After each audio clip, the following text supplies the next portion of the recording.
Good morning, students. Today we are going to discuss about megasporogenesis, means दीर्घ बीजाणु जनन. Megasporogenesis, दीर्घ बीजाणु जनन.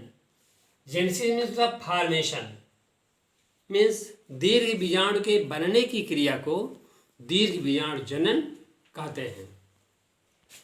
The process of formation and development of embryo sac or megaspore from megaspore mother cell by meiosis cell division in the ovule is called megasporogenesis. means बीजांड में megaspore mother cell के अर्धसूत्री कोश का विभाजन द्वारा एम्ब्रियो सैक और megaspore के बनने एवं विकसित होने की क्रिया को दीर्घ बीजाणु जनन कहते हैं. इसको हम लोग निम्न प्रकार से फिगर से समझेंगे. आपको कार्पेल पढ़ाया गया था. कार्पेल का ये अपर पार्ट स्टिग्मा होता है.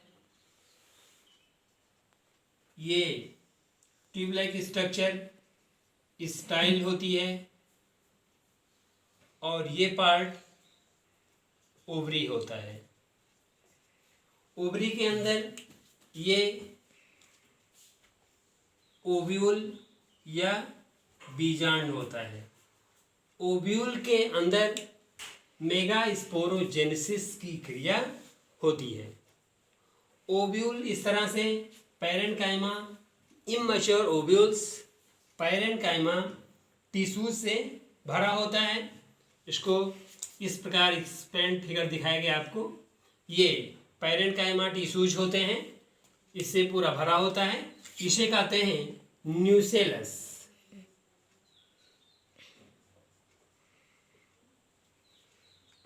न्यूसेलस की ये जो बाहर की सेल्स होती है ये एपिडर्मल सेल्स होती है. उसके नीचे की सेल्स जो होती है वो हाइपोडर्मल सेल्स कहलाती है. मेगास्पोरोजेनेसिस के समय ये सेल्स, इसकी एक सेल्स हाइपोडर्मल सेल्स आकार में बड़ी हो जाती है, जीव द्रव्य रिच हो जाती है और इसका न्यूक्लियस भी अन्य सेल्स की अपेक्षा बड़ा हो जाता है. इस सेल को कहते हैं आर्की स्पोरियल सेल. आर्कीस्पोरियल सेल्स का पेरिक्लिनल डिवीजन होता है और उसके बाद ये सेल आपको हम इसी में फिगर में मिटाते हुए समझा देंगे.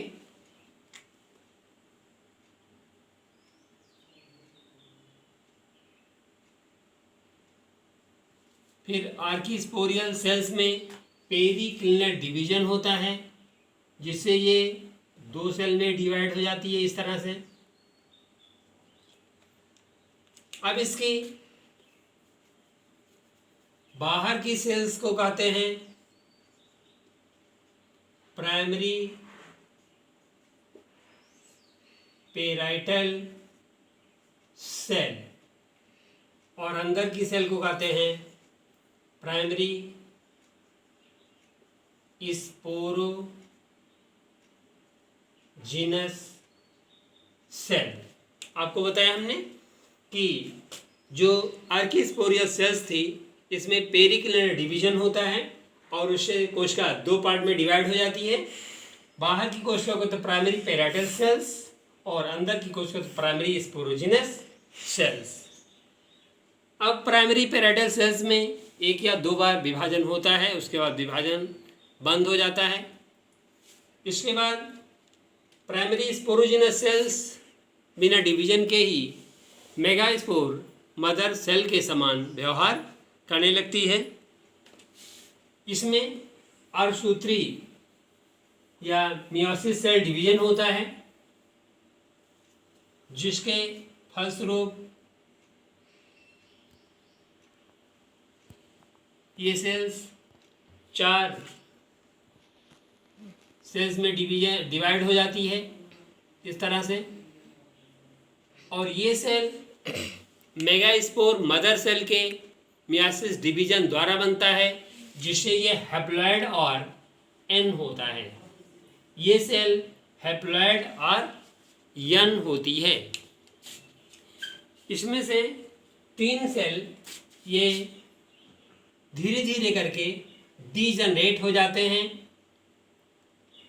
और डेवलपिंग मेगास्पोर्स के लिए नरिशमेंट का कार्य करते हैं। धीरे धीरे इसके 3 सेल डीजनरेट हो जाएंगे, एक मेगास्पोर सेल बचेगा, उसे कहते हैं फंक्शनल मेगास्पोर। ये फंक्शनल मेगास्पोर धीरे धीरे बड़ा होने लगता है इस तरह से, और न्यूसेलस के अधिकांश भाग को घेर लेता है।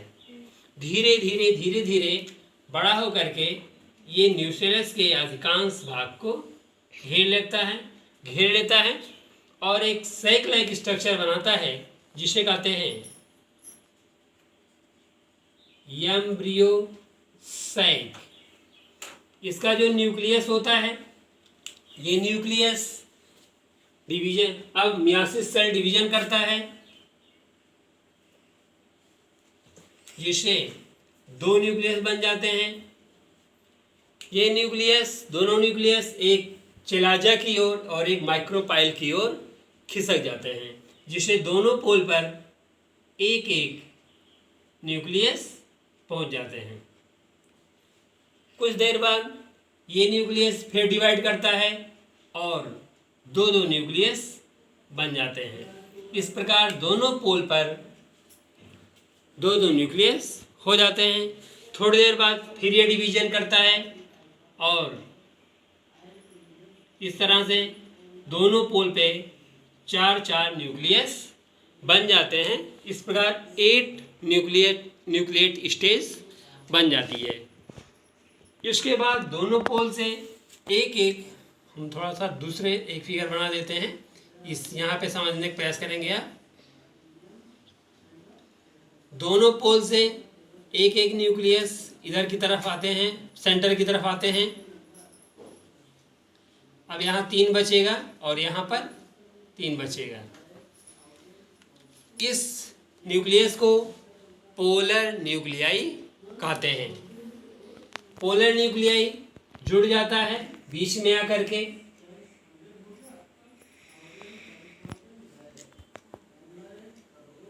अब ये N था और ये N था, 2 जुड़ते हैं तो ये होता है 2N सेकेंडरी न्यूक्लियस। इसको कहते हैं सेकेंडरी न्यूक्लियस। इसके बाद जो 3 सेल यहाँ पे बचती है और 3 सेल यहाँ पे बचती हैं, ये सेल्स रीअरेंज हो जाती हैं।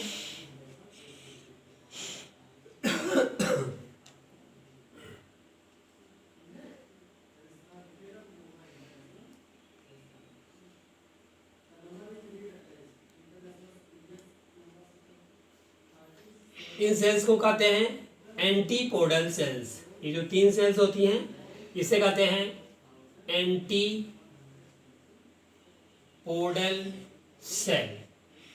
नीचे का जो सिस्टम होता है, बीच की सेल को कहते हैं एग सेल,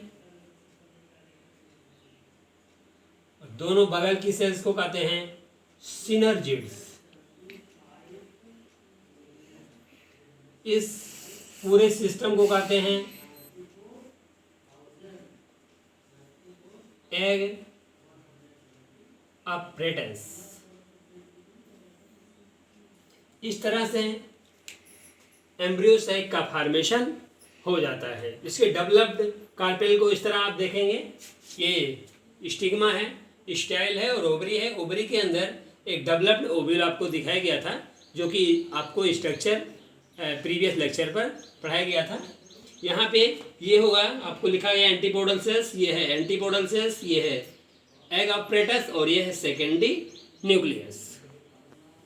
इस तरह से मेगास्पोर्स के फॉर्मेशन या एम्ब्रियो सैक के फॉर्मेशन की क्रिया को मेगास्पोरोजेनेसिस कहते हैं।